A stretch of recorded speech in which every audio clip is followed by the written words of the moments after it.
Hey, this is Mark A. Altman from Inglorious Trexperts. And if you like our show, Inglorious Trexperts, you'll love Disco Nights with host Chase Masterson and special guests every week. All new episodes premiere every Thursday night wherever you listen to podcasts. Hello, this is not Gene Roddenberry, but if I was around, I would definitely be listening to Inglorious Trexperts, the new podcast from the people who brought you the 430 movie.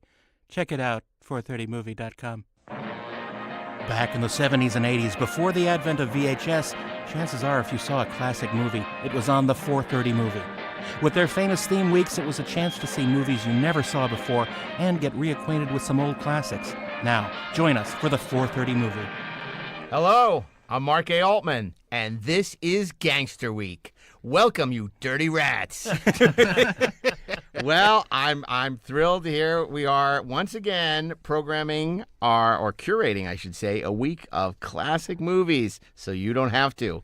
I'm here with your favorite programmers, Stephen Melching. Hello. Darren Dockerman. Hey there. And Ashley E. Miller. Hello. And we're going to talk about gangster movies. Gangsters. And, it's amazing the way movies have glamorized the criminals since the beginning of the medium. And some of the best movies ever made have been about gangsters. I want to talk about the elephant in the room. There's an elephant in the room? There is an elephant, the Lorax. No, I want to talk about the elephant in the room because, of course, the legendary gangster epic, probably, one of the great, it is one of the great movies of all time, The Godfather saga. How are we going to deal with the Godfather films? I almost feel, because if you remember back in the day, NBC had this thing called The Godfather Saga. Right. And it was this extended the cut. complete novel for television. The complete novel for television. It was Godfather 1 and Godfather 2 cut together chronologically. And if you've ever watched it, it was aired recently. HBO restored it and put it on recently. And if you ever watched it, it was a whole week. About 8 hours total running time, and there were additional scenes cut back into it. It's pretty stinking long. Well, first of all, I don't think we should refer to it as The Godfather. I think we should refer to it as that thing of ours. You may recognize it as Cosa Nostra in its original tongue. And so my question to all of you is, should we exclude The Godfather? Because it deserves its own week. I think I would be fine programming a week of The Godfather on 430 Movie so we can focus on other deserving candidates, unless somebody really had their heart set on talking about The Godfather. But it's also a film that has been lavish, justifiably so, with attention over the years, and a lot has been said, and something that could go to Coppola week, and there's also Godfather 3, so, you really could program a week of it, because Godfather 2 is an extremely long film, so you could do Godfather and Godfather 2 and Godfather 3. There we are. There's our week. Special report. Thank Too you. many Godfathers. Yeah, there's no question that Godfather and Godfather 2 are some of the best American films ever made. I think I prefer Part 2 to Part 1. I do too, actually. They're fabulous movies. I love them dearly. I wasn't planning to choose either one of them. I would be happy to discuss them. Well, I would be happy arguing with you, because I think Godfather 1 is better than Godfather 2, and I love Godfather 2. Yeah. But, I think guess that's the worth Star its own Wars podcast Empire alone. Special report. Godfather Smackdown. And we have to order Godfather's Pizza. It's sequel week on the 430 movie. It's for sequel week. And then there's a whole conversation to be had about the Return of the Jedi of the franchise. How is that a Godfather gangster 3. movie? Oh, I guess Jabba the Hutt. Jabba the Hutt is a gangster. Well, the Hutts are a fascinating gangster family. Sure as they are. Gangster's Paradise. Not really. Steve. In fact, didn't you? If you didn't invent, you certainly wrote for some of the other Hutts in Clone Wars. Oh, sure. Zero the Hutt. Zero and Rada and Zero the Hero. Yeah. Pizza. Yeah, Hutts. My wife loves the Hutts. So does my wife. I think that may be her favorite thing about Star Wars. She has now a little collection of stuffed and toy Hutts. I got her the little Lego Hut Jabba. I got her a couple of stuffed ones. She has them in her office. She has them in the bedroom. She thinks they're hilarious. She's a Hutt lover. Wow. It's something about that. They're big and gross and weird and Does funny. she have that guy who played Jabba the Hutt in Star Wars before they CGI'd him? That big Irish actor for the bonus round. Anybody remember his name? Declan Mulholland. Yeah. Whoa. Thank you. Wow. Wow. Named after an I'm entire impressed. street. Named after an entire street. Yes, that's right. The great Declan Mulholland. Mulholland to the Mulholland Drive, Why Mulholland. haven't you fed me? And why did you have to my fry boy. poor Greedo like that? On me, boy. Gangster Week, Let's huh? stop talking about Star Wars for crying out loud. Well, we're talking about the Hutts. Come on, it's germane to our conversation. Jermaine Hutt? Jermaine. Oh my Jermaine, God. Jermaine not. The Jabba 5. Okay, so Gangster Week.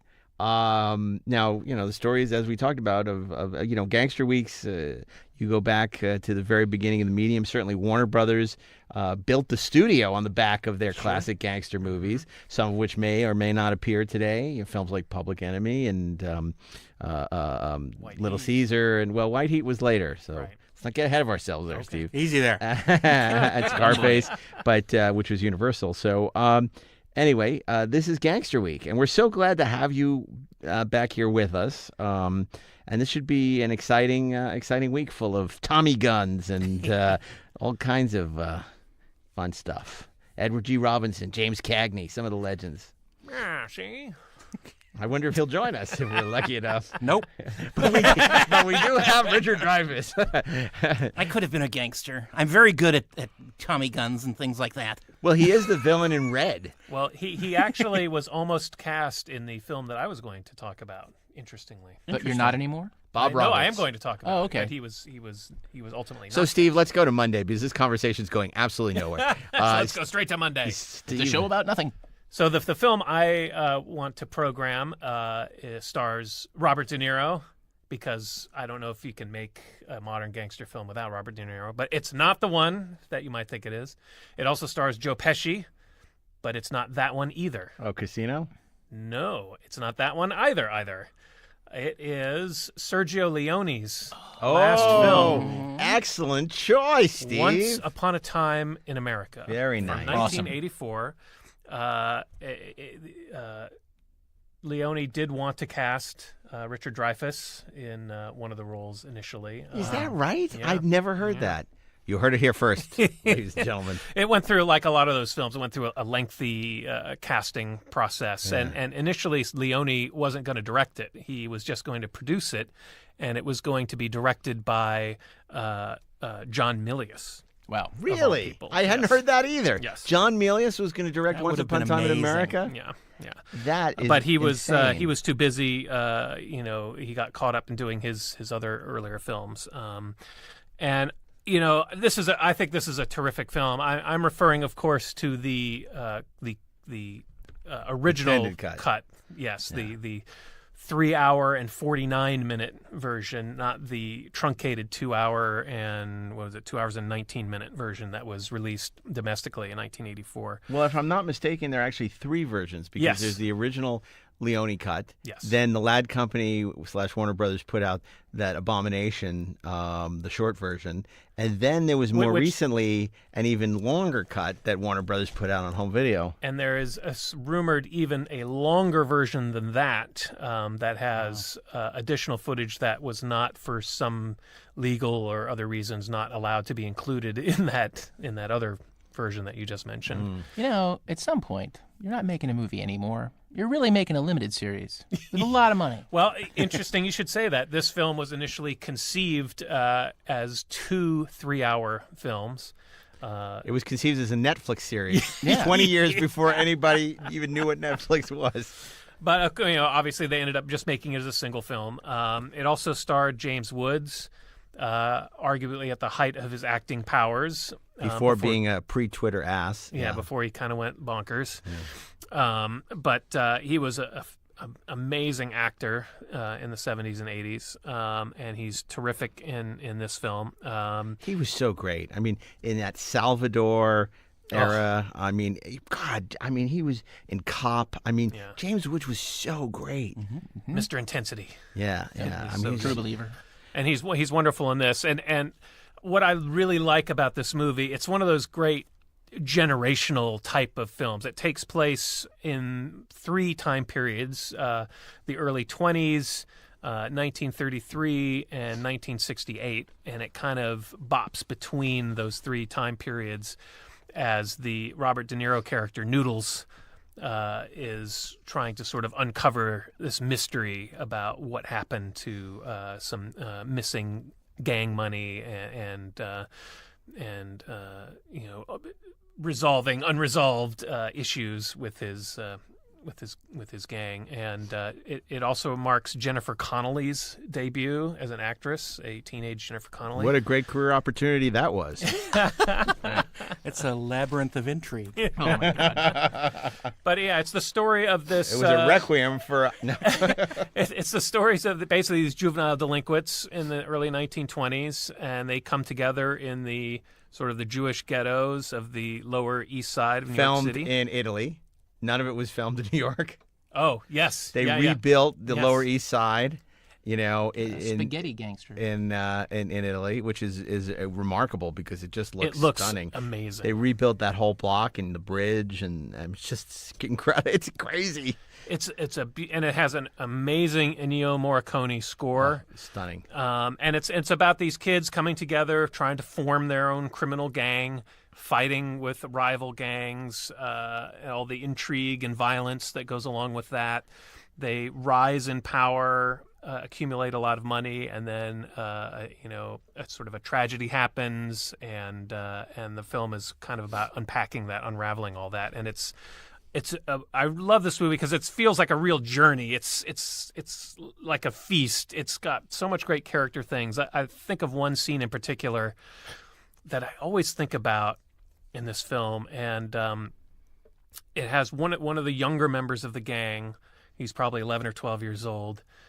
Hears from one of the other gang members that this teenage girl that lives in their tenement flat will give sexual favors for pastries. So he goes to the bakery and buys this beautiful big pastry with all this whipped cream and a cherry on top. He has it wrapped up nicely, and he goes and knocks on the girl's door. Her mother answers.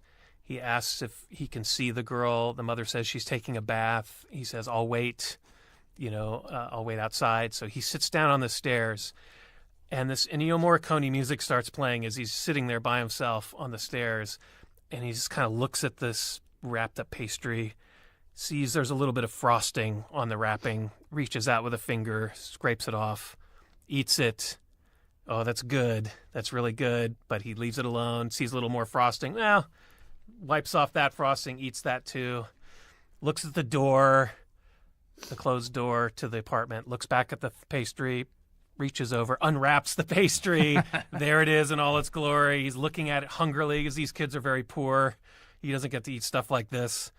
Looks back at the door, looks back at the pastry, wipes some frosting off of the wrapping, eats it, looks at the door again.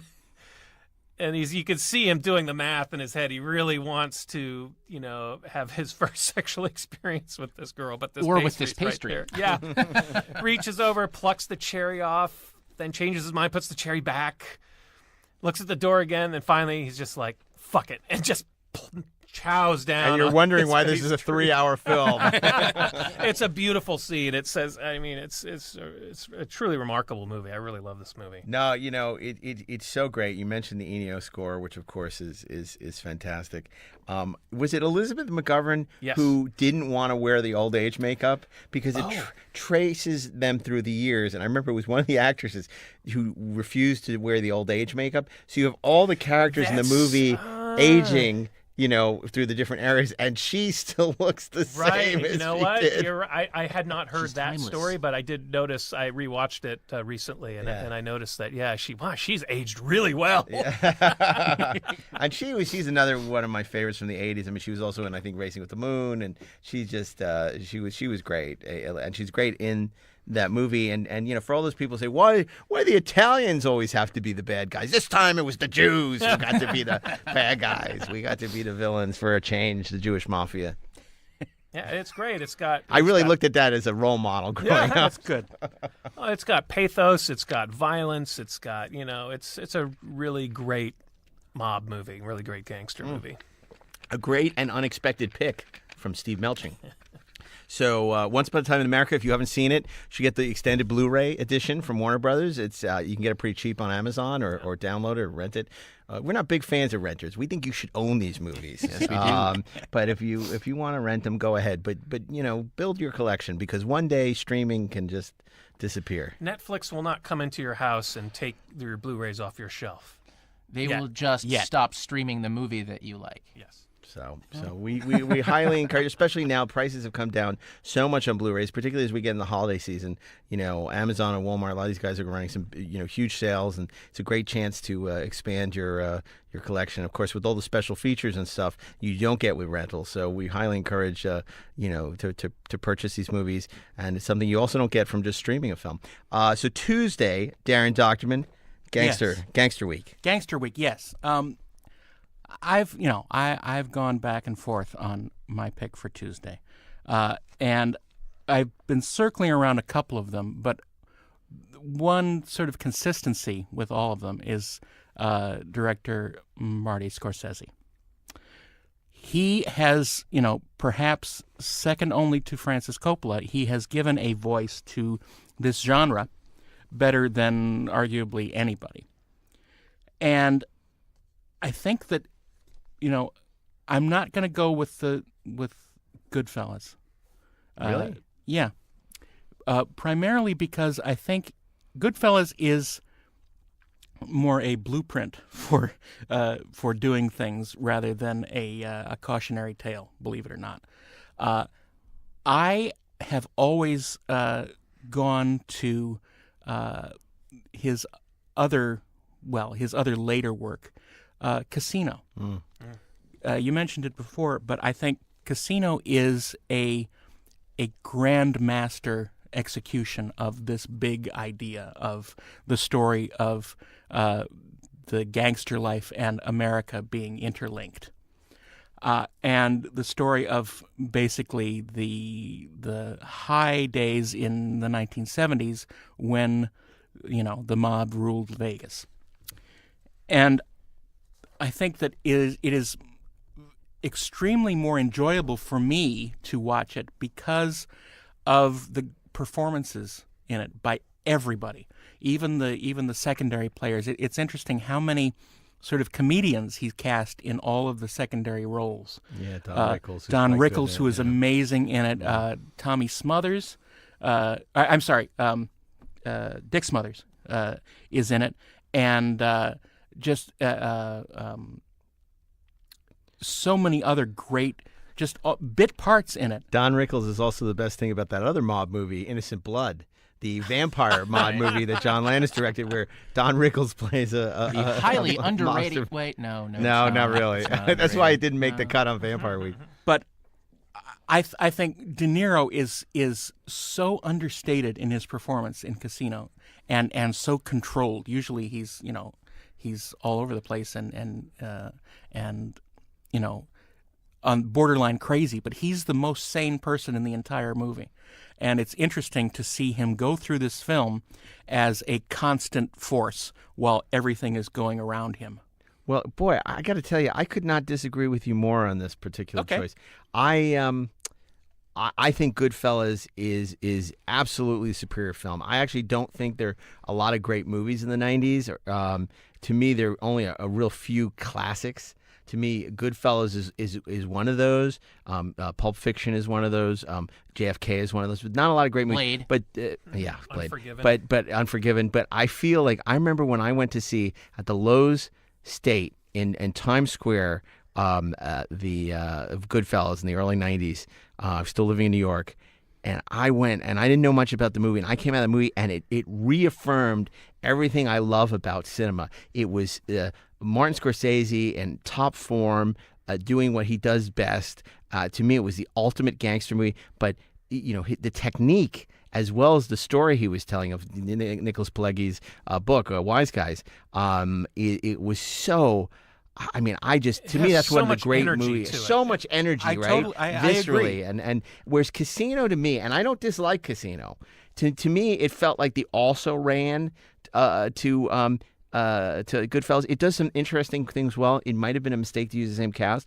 I will say that I do like Sharon Stone a lot in the movie. In fact, having worked with Sharon on Agent X, coming off so many sort of schlocky movies that she had done, like, King Solomon's Mines and everything. And then even something like Basic Instinct, which is a pulpy movie. She was so proud and so happy to talk about Casino. In fact, I'm holding the gift right now from Sharon Stone, a rap gift, which I can't, she gave us these pens, not the greatest rap gift I've ever received, but Agent X. You gave her your heart. It she says, gave you a pen. love and thanks, Sharon, 2015. What you haven't figured out yet is that if you twist it in the proper sequence, you can it kill becomes someone a with killer it. laser. I know. Which is or an ice pick. You at the very revealed the least. secret of the but No, I do not dismiss the amazingness of Goodfellas. I'm merely stating from a personal enjoyment point of view how much I enjoy Casino more. Right. And to me, in my mind, Goodfellas seems like a trial run at doing Casino. Boy, and I feel like the opposite, that the Casino is sort of the also ran to Goodfellas. And then, of course, I think Goodfellas, which at the time was absolutely captivating and robbed of an Oscar that year, I feel. But you then have The Sopranos come out on its heels, and in a way, it sort of overshadows it. I think people look back and talk about The Sopranos a lot more than they talk about Goodfellas.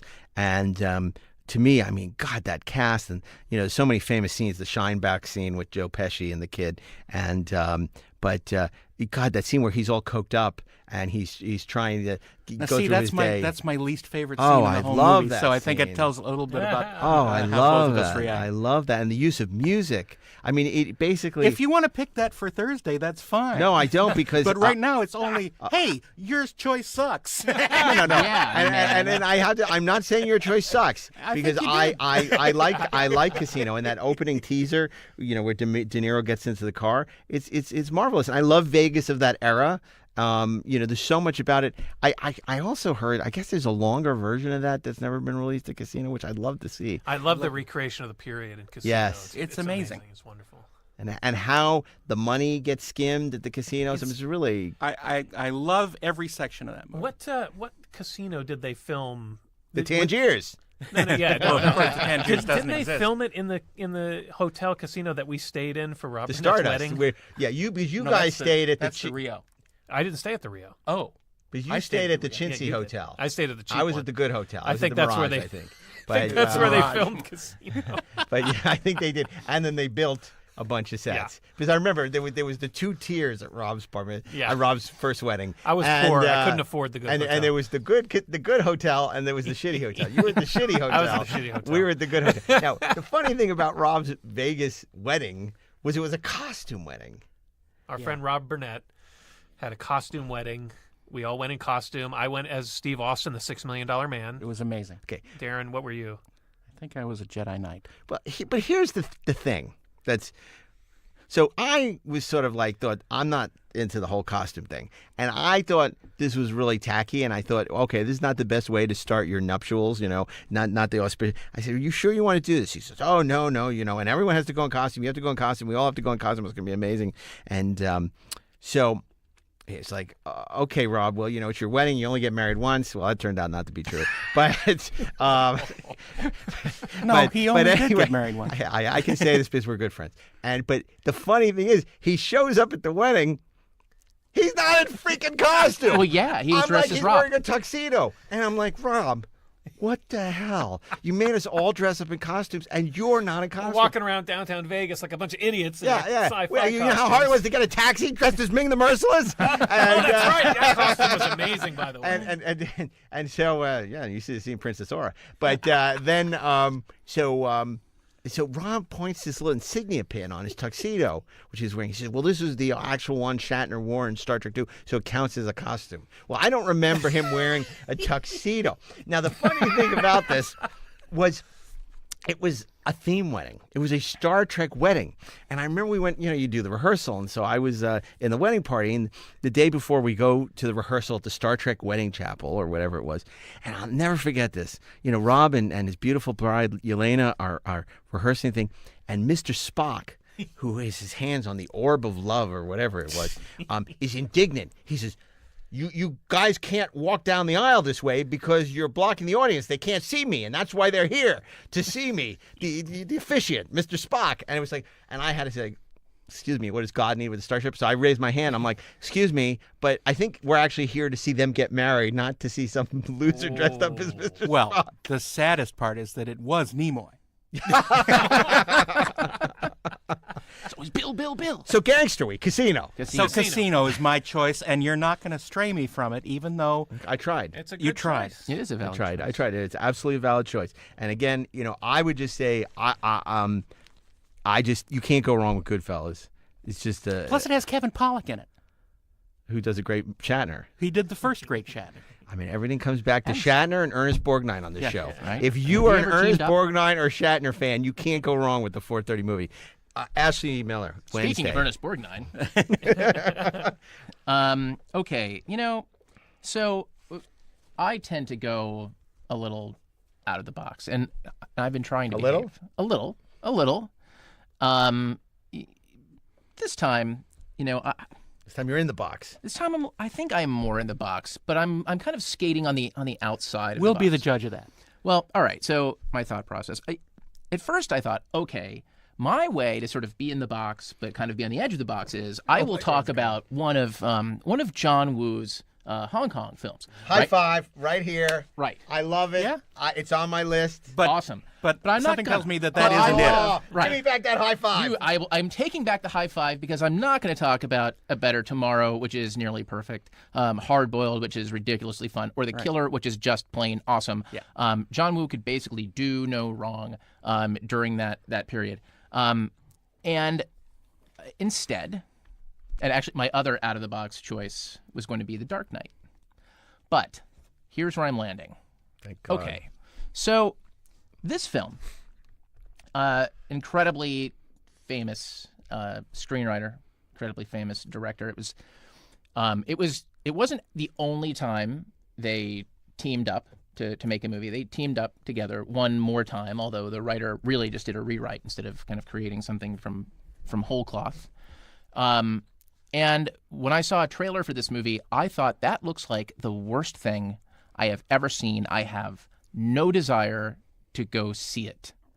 Because at that point, I had no idea who this writer was. I mean, what the hell was Reservoir Dogs anyway? And that guy who directed Beverly Hills Cop 2 and Top Gun? What kind of combination is this? And I will tell you that when I walked out of True Romance, all I could think about Tarantino and Tony Scott was, you're so cool, you're so cool, you're so cool. You got me in a vendetta kind of mood. Way back. Christopher Walken. Your Wow. great grandmother did a lot of. Nobody will ever accuse us of not having great guests on the show. You'll tell the angels in heaven that you've never seen evil so singularly personified in the face of the man who killed you. Mr. Walken, I have to say, what I really loved about that movie is how much props Brad Pitt gave to Bill Shatner in True Romance. I loved it too. I have to be honest. I almost remember nothing from the film itself, but what I do remember, I take it back. I can't remember much at all. But you were not an eggplant. I'm not an eggplant, that's for sure. What was it like working with Dennis Hopper? Who?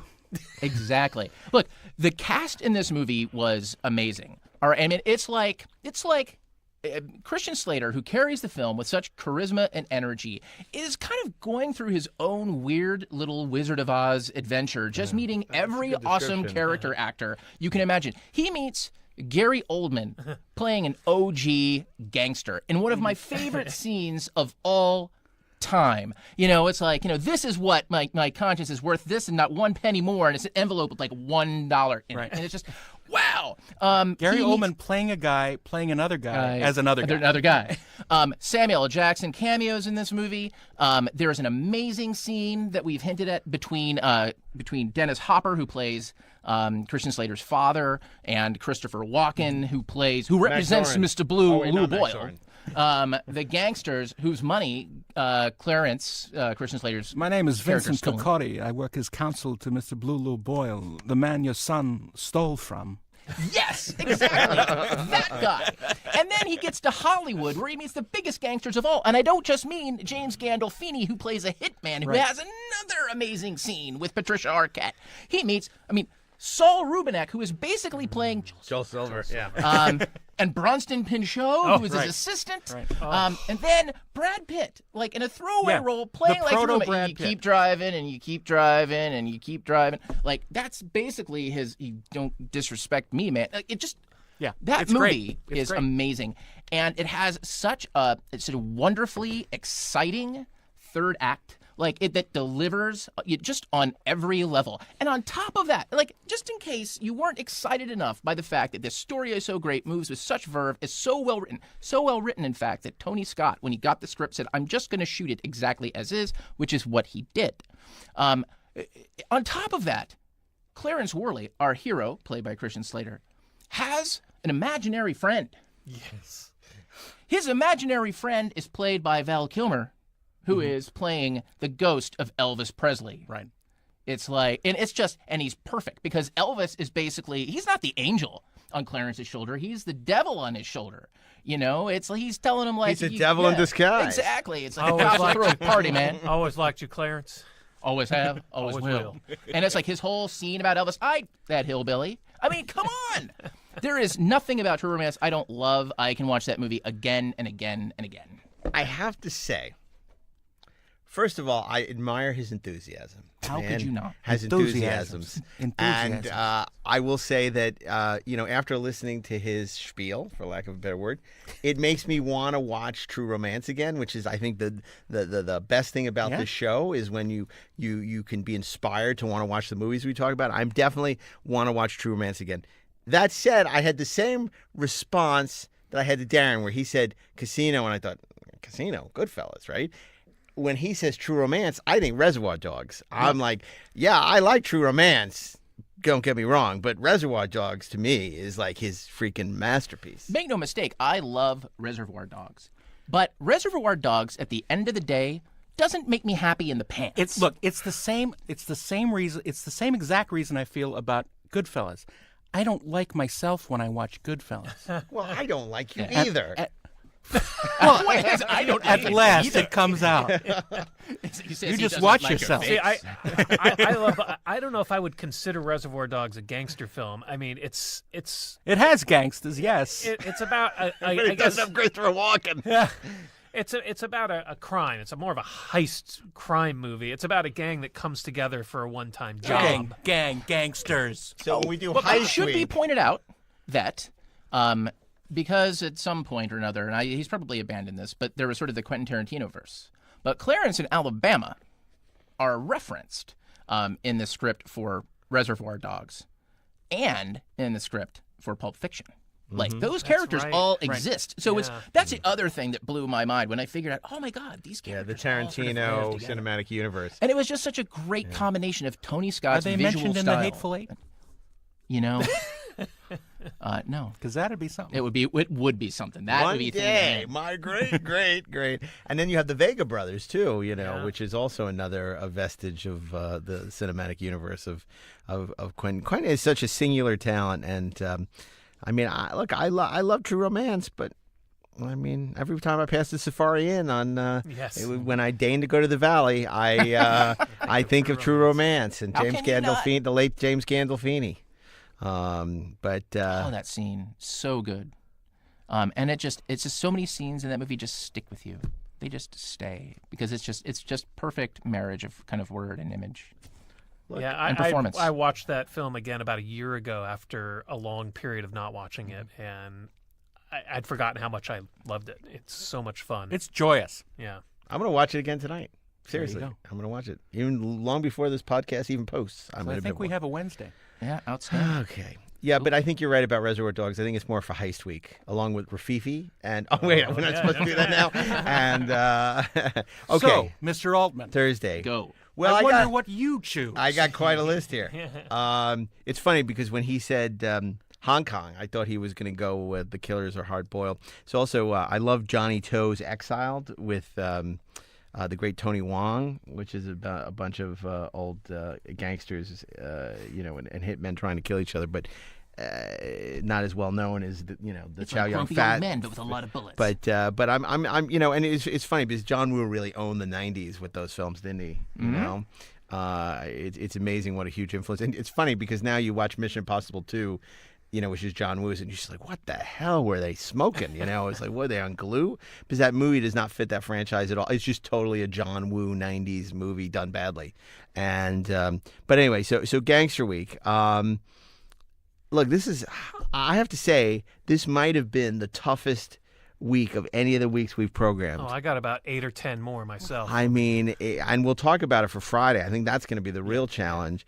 Can you have 2 Christopher Walken movies? Because King of New York is sure sweet. The Abel Ferrara movie. Do we honor again the amazing Warner Brothers oeuvre? I mean, I do love Public Enemy with James Cagney as Tom Powers. That was one of my favorite actors of all time. The Jean Harlow as well. But then White Heat is even better. Although the thing about White Heat, even though it's about a gangster with Cagney playing Cody Jarrett, it's as much about Edmund O'Brien's sort of bore of a character, Hank Fallon.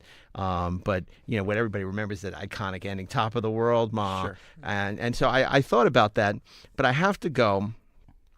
I also thought about the films of Jean-Pierre Melville. I love Le Samouraï with Alain Delon and Le Cercle Rouge and so many of his great French gangster movies. But, I think it came down, you talk about how Casino is just special to you and makes you feel just giddy. And, you talk about True Romance. So I don't think I said giddy, but go on. Okay, well, but I feel like, rather than movies that I admire and love, it came down to the movie that, like, you just hate. No, it came down to sort of that desert island disc criteria. Sure. Yeah. Like, if I had to watch this movie, what can you watch if you have to watch it over and over again?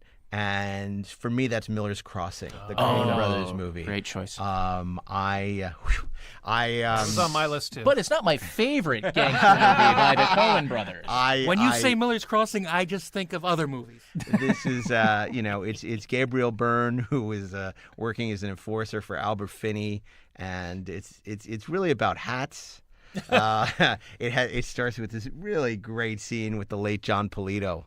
Ethics, as this sort of disrespected gangster that Gabriel Byrne is able to manipulate, preying on his insecurities and narcissism. And then Jay Friedman is sort of his enforcer, who's just amazing, and Steve Buscemi, and it's sort of. The Coen Brothers' Blood Simple was their coming out part. You saw this, and you saw this is the work of assured, wildly talented filmmakers who are going to have quite a career. Right. And you thought maybe they would be these great noir filmmakers, and then they go and do Raising Arizona, which is this quirky, bizarre black comedy with Nicolas Cage, and you're like, oh, well, maybe we got them wrong with this Blood Simple, and then they come out with Miller's Crossing. And Miller's Crossing, again, is this movie I knew very little about. Went to see it on the Upper East Side of New York at the cinema. I pretty much can tell you every movie theater I saw any movie. And the Cinema 3 on 3rd across from Bloomingdale's. And walked into the theater knowing nothing about Miller's Crossing.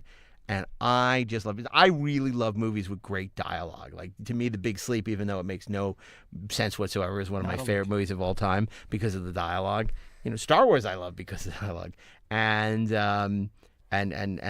Miller's Crossing has some of the greatest gangster dialogue ever, and it's just look into your heart. It's just and it's beautifully shot by their cinematographer Barry Sonnenfeld, who went on to have a great career. Did Get Shorty, one of your favorites. So I can't say enough good things about Miller's Crossing, and of course that sort of montage, the hit on Albert Finney set to Danny Boy.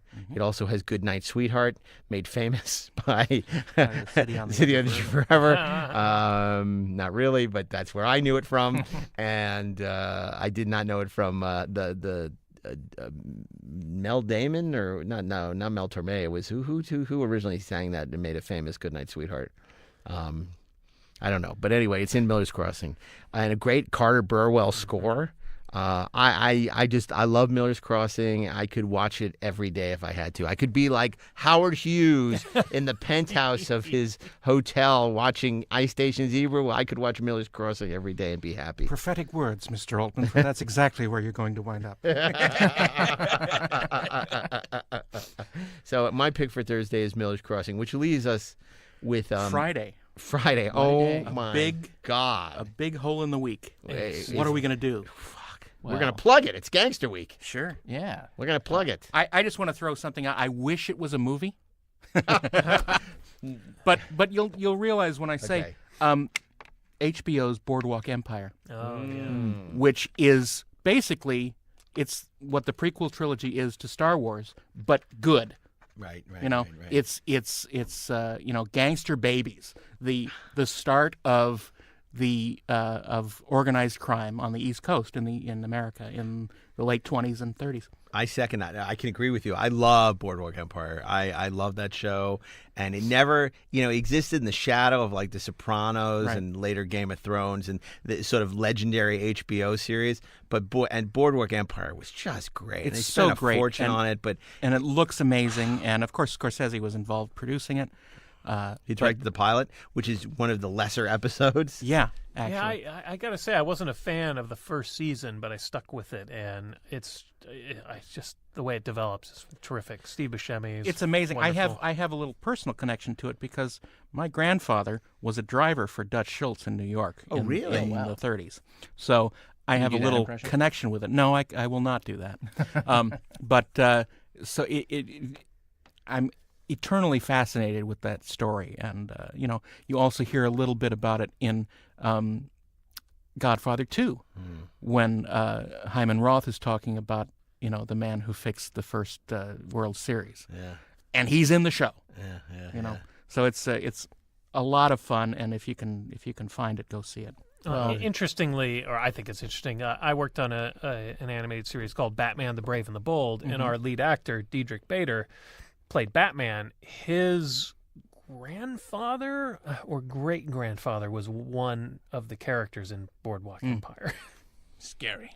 Yeah, my family had some mob connections, though. I'm particularly fascinated by the whole thing. My uncle ended up going to jail.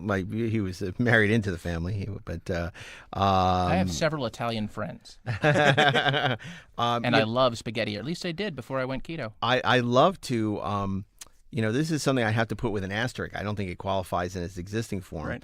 But, Cotton Club, Francis Coppola recently did a new version of this, which played a Telluride and it's a year actually ago. part polyester now. Which And, is and The Blend Club. It has not been released yet because Robert Evans demanded it be a certain length, and I think to deal with their foreign distribution deals or for whatever reasons. So the Cotton Club was released under cloud of bad mojo because of the murder case and everything, the investors who died under mysterious circumstances and everything, and who were mobsters themselves apparently.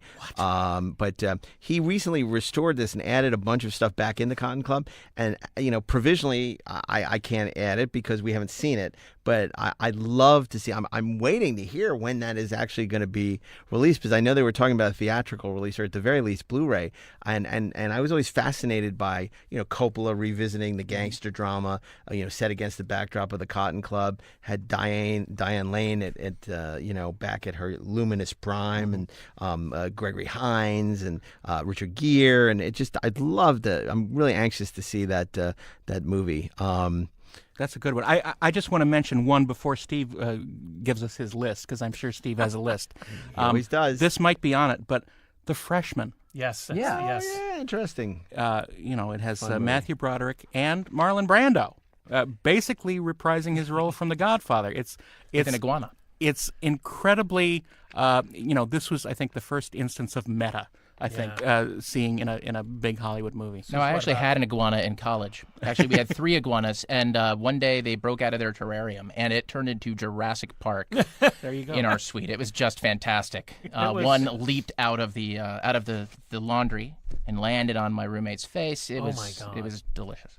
The Freshman 1990? I think so. A wonderfully quotable film, a great cast. It's amazing. And, Broderick plays an NYU film student, which, made it incredibly funny for me, having gone to USC. Yeah. But it's so good. Bruno Kirby is in it, giving a great performance. May he rest in peace.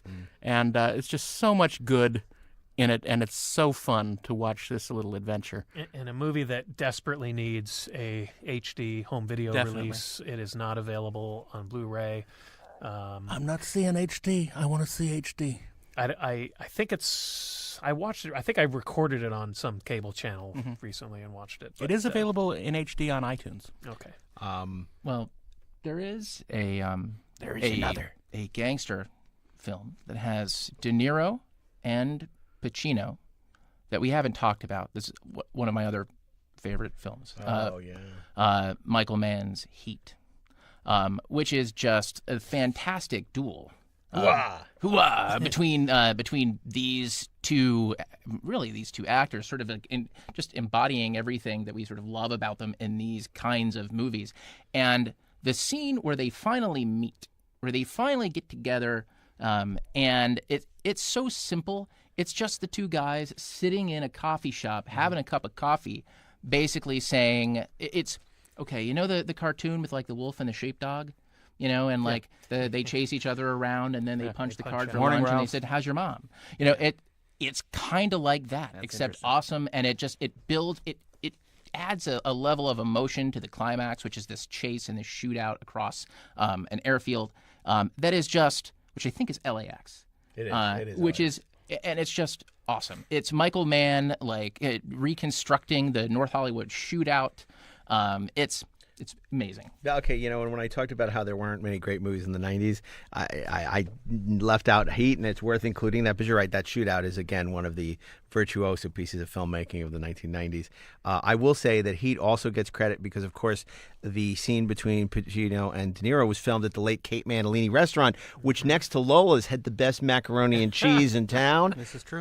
So I miss it, and so whenever I see Heat, I think of that delicious macaroni and cheese at Kate Mantilini's.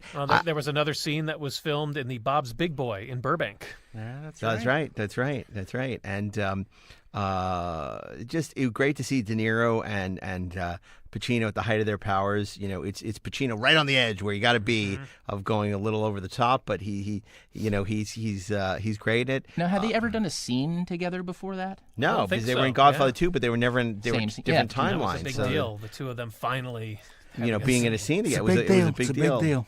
And and I think that's a movie that ages well. I recently watched it again because Apple TV had upgraded it to 4K. When I was sleeping, I hadn't noticed, and it suddenly was in 4K. And little elves came in and digitally knocked it up to 4K. And so when I saw that Heat was in 4K, I'm like, oh well, I got to watch that. And in fact, I liked it more than I had because. I don't think it's a perfect movie. I think there are problems with Heat, but boy, it looks great. It's actually he had done a TV movie. Michael Mann had done a TV movie back in the their 80s called L.A. Takedown, and this was sort of a reworked version of that TV movie with a much better cast and much better shot. Of course, one of my favorite TV shows of all time is Michael Mann's. Not Miami Vice, Michael Mann's Crime Story. God, that's so and good. This owed a lot to Crime Story, and even though that was a period piece, so I do love Heat. I'd like to take us back in time a little for my suggestion for Friday, which is the Mike Hodges classic Get Carter with Michael Caine. Yep. And great Roy Budd score. Ian Hendry at his drollest.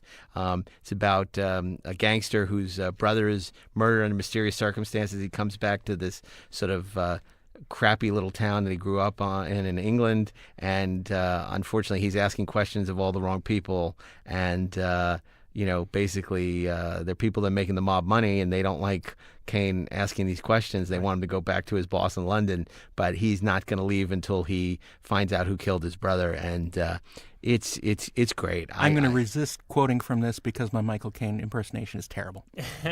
But your eyes are still the same. Piss holes in the snow. And it's just rife with that kind of dialogue. It also has Britt Eklund in it, who you all know and love from now the we're Golden talking Gun. about obviously we're talking about the Michael Caine version, not the terrible remake with Sylvester Stallone. No, we're definitely not. And Thank you. That's so Stallone. funny. I just listened to the score for this movie last week. That's funny. For the first time in years. Down. I remember being on the bullet train to Tokyo, from the airport, and I whenever I'm on a train, I do going to San Diego too. I put on the Get Carter music and look out the window. Down. So it's just like when I'm flying into Miami, I always put Into Miami from Goldfinger on. So it's you gotta program your week that way too. We should do our soundtrack show, music for all occasions. That's fun. And how could we not talk about Scarface? Well, I was just going to say, there's a that couple too. of big elephants in the room, Scarface being one of them. Or a little elephant. Say hello. Say hello My to little elephant. And I'm surprised no one has mentioned Dick Tracy. I'm not. But I will say it is a gangster. I want to say this about Scarface. It's much like Invasion of the Body Snatchers. I love both versions for different reasons. And The Thing. Right. I love the original Paul Muni Scarface, and then I love the remake. Now the remake, it's really funny. I remember I was in high school when it came out, rated R movie. And I was on a date. It was not the best date film, I must say. Really? And you Yeah, shared a few bad 100%. dates. So we're going to see Scarface. Very excited about seeing it. I was a big De Palma fan at the time, and it was sold out. So we bought tickets to Yentl. And Oh my God. snuck That's in a great date to movie. Scarface. No, we bought okay. tickets for Yentl and went to, because this is before assigned seating. So we took our Yentl tickets and went into Scarface and sat and got great seats. And man, I just love Scarface. I mean, it's so over the top. It's so And ridiculous. to this day, that girl thinks that she saw Yentl. I didn't understand. Who was Barbara And- Streisand playing? I just love Was that that scene. Oliver Stone write the screenplay? He did. Yes. For Yentl? Yes, for Yentl. And and Al Pacino dresses up as though he's a girl. Right. But the scene where Pacino's slowly taking over Luigi's territory, and he goes in and he kills like everybody in the room, including Robert Loggia. You can't kill me, I'm a cop. And he kills him, and then he looks at the other guy, and he looks like he's gonna shoot him. He says, "You want a job?" He says, "Thanks, Tony." God, man, and it's so '80s, that movie. First you get the money. Marauder score, the cocaine, the whole ending. Let me introduce you to my. It's so over the top and histrionic, and it's just and operatic. But I love that movie. Speaking of over the top and histrionic and Brian De Palma, the other big film we haven't talked about is The Untouchables. Oh. Of course, with Robert De Niro, And? terrific cast. Sean Teamwork. Connery, who's Sean right Connery. here. I'm not going to participate in any of these podcasts until I'm paid. But Sean, you won an Oscar. That's the Chicago way. So the one thing we take from that is you should never bring a gun to a knife gun to a knife fight. Yeah. A knife to a gunfight. Or a lemon to a knife fight. No, wait. Incredibly quotable film written by David Mamet. Never bring a playwright. spatula to a rock fight. What? And George Martin Smith, Charlie Martin Smith, who George who's R. wonderful. Martin Smith. Oh my God, that would be hilarious. Terry the Toad writes Game of Thrones. Game of Untouchables. Teamwork. Yeah, I mean the movie is Kevin Costner. Kevin Costner. I've become what I beheld, and I'm content that I've done right. It's the movie that made us all run out to watch Battleship Potemkin, right? Had any of you And then seen? we went, oh. No. And why? another Ennio Morricone score. A terrific soundtrack. Great soundtrack. Beautifully photographed. Very entertaining. Not very historically accurate. What's the matter? Can't you talk with a gun in your mouth? And of course, you have La La Land Records recently put out an expanded version of The Untouchables. It was just beautiful, beautiful score because that theme is so powerful. I love the main title sequence with that graphic of the title, with the shadows. It's terrific. It's really well done, and it's fun to watch. Again, it's fun, and De Niro is great and memorable. Over the top, and Well, it's the equivalent of the Christopher Walken scene in True Romance, where he's in the one scene and steals the picture. Right. Yeah. It's kind of like Al Pacino is in the one scene. Individual achievement. And stands alone. Yeah, and so great in that scene. And the whole idea that he went and bought the underwear from the same underwear that Al Pacino wore, and that he put on all that weight. Al Capone. What did I say? Al Pacino. You kept saying Al Pacino. That Al Capone wore. Brings up so many things. Al Pacino's underpants. That's what they were talking. Which, weirdly enough, were Beverly D'Angelo's underpants. And before that, they were Diane Keaton's underpants. Okay. So those underpants got around. It's hard to talk with underpants in your mouth. I mean, there's so many other movies. I'm a fan of underwear. I mean, The Warriors. Being from Brooklyn, that was a key movie for us growing up. Bugsy. Bugsy. I love Bugsy, the Barry Levinson movie. Bugsy Malone. Oh, wrong Bugs. Gangs of New York. Wow. The Departed. But you know what else we're missing? And look, if I hadn't gone with Miller's Crossing, I probably would have gone, if it hadn't been Get Carter, maybe with this other movie, Bonnie and Clyde, Arthur Penn's 1968 movie. I mean, it's Warren Beatty and Faye Dunaway at the height of their powers. It's Michael just J. incredible. Pollard. Michael J. Pollard, and Gene Hackman. Yeah. Sure. And Estelle Parsons. Clyde, the most annoying voice in movies. But boy, is that movie fantastic, and it really is, an elegy for an age, and I just, it's a movie that's about the 20s and 30s that really is about the 60s. Yeah, and absolutely. it's just an incredible film, and that ending it changed cinema forever. A classic of American cinema. Yeah, I just want to give a brief shout out to a multicultural film, City of God, the Brazilian film about the gangsters in the slums of Rio de Janeiro. A really terrific movie from the early 2000s. If you haven't seen it, seek it out. It's terrific. I love Gun Crazy, which has that virtuoso bank robbery sequence. Again, maybe more of a heist movie than a gangster movie. I've never seen that one. Oh, it's great. Oh, it's so great. The Usual Suspects. Who directed it? Oh, The Usual Suspects. Wow. For me, I would probably go with The Usual Suspects for Friday. That wasn't even on my list. Of course, it's one of my favorite movies of all time. And that was another movie that snuck up on me in the 90s. That's another movie I left off my 90s list. Goodfellas, JFK, I just don't remember the 90s. Usual Suspects. I remember the 90s. Too much LDS. I'm just trying to forget the 90s. But boy, I love The Usual Suspects. And that was a movie that stuck up on me. I remember at the time I was doing Sci-Fi Universe magazine, and we were right across the hall from Film Threat. And Film Threat, I think it was Dominic Griffin, who really had seen it from the real world. He worked there, and he was championing that movie. And he couldn't stop talking about it. We were all sick of hearing about how great this Usual Suspects was. And we went to a screening, and I was just like, oh my God, that movie's so great. Everything from the Chris McQuarrie script to Bryan Singer's direction to John Ottman's phenomenal score. And editing. Editing, yeah. I love that movie. And another movie with Kevin Pollak. Yes. And Gabriel Byrne. Yeah, right. So, boy, it's all coming together here. So it's all related. God, Friday is a bitch. Because, I mean, this is a hard week. I mean, so many great games. Hard week for hard men. I think I would put my vote for Scarface. Which one? The second one. Okay, because we don't have Little Caesar. We don't have Public Enemy. We don't have anything from the heyday of the Warner Brothers gangster movies. Petrified Forest, which of course is Humphrey Bogart in one of his early screen roles. So many great movies. Steve Melching, what do you think? He thinks Scarface, 1982. I'm torn. I'm torn between The Untouchables and Bonnie and Clyde. Wow. Okay, I'm torn between. Wow.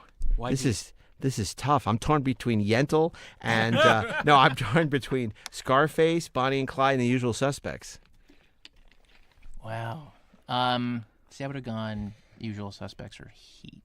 Although man. This is the first time thing that's is, ever happened. I can We got a actually hung make a jury case here. for the Thank you. Untouchables for Friday because it's got the right energy. You know what? It's a crowd pleaser. I might super entertaining. I might change my vote to the Untouchables. Man, this is going to end up being like 12 Angry Men because I don't know if I can go with that. And I like the Untouchables. There's no cause to be angry. Well, look, Untouchables is a better movie than Scarface. I like Scarface more because of its overheated insanity, but Untouchables is definitely the better movie. Usual Suspects I love, and I think it's better than Untouchables, but I could see it being Untouchables. But Bonnie and Clyde, I feel like we're not really. What was Monday again? Once Upon a Time in America. Right. And Tuesday was Casino. It was like 3 hours ago, so I'm trying to remember. Yeah. And then it was Miller's Crossing, and it was True Romance. I kind of feel like it got to be Bonnie and Clyde. We got this is all like 90s. Go back in time a little more. I mean, it's like we're not if we're not going to do the Warner Brothers stuff, we got to have something. We don't got to do nothing. Well, Jesse. I just our feel damn podcast, not Warner Brothers. I just feel like Unless they want to give us money. I feel like Bonnie and Clyde is like that showed the power of film criticism. Yeah, Pauline Kael basically saved that movie with her review. That never happened. That was a movie that was basically Warner Brothers was basically setting off the pasture. It was getting a Tolkien release. It wasn't going to.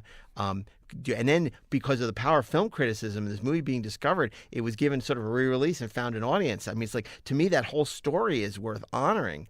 It's like, and that movie is just so... it's a stone cold classic for a reason. Stone cold. It's fantastic. Like Stone Cold Steve Austin. and it's just like, I don't want to be the one who's dissing the Untouchables, but I love the Untouchables. No, now everybody knows that you hate it, Mark, and we're judging you. Well, I mean, I don't think there's no question in my mind that Bonnie and Clyde is a better movie than The Untouchables. Agreed. I think The Untouchables is more fun to watch, for me personally. Certainly more fun to watch after school at 4:30. That's true. There's always that argument. It's funny because run home and watch Bonnie and Clyde. You know where I saw Bonnie and Clyde? I saw Bonnie and Clyde in school, in high school English class. Oh, They used to show this stuff on 16 millimeter, and I remember because class wasn't long enough for a 2-hour movie, so we watched the first half of Bonnie and Clyde one day, and then the next day we're going to see the second half. And God, that was like the longest 24 hours of my life waiting for the second part of freaking. Bonnie and Clyde. But I think you're right. I mean, I think 4:30 movie, it's not only honoring great movies, but like what you want to rush home and watch. Yeah.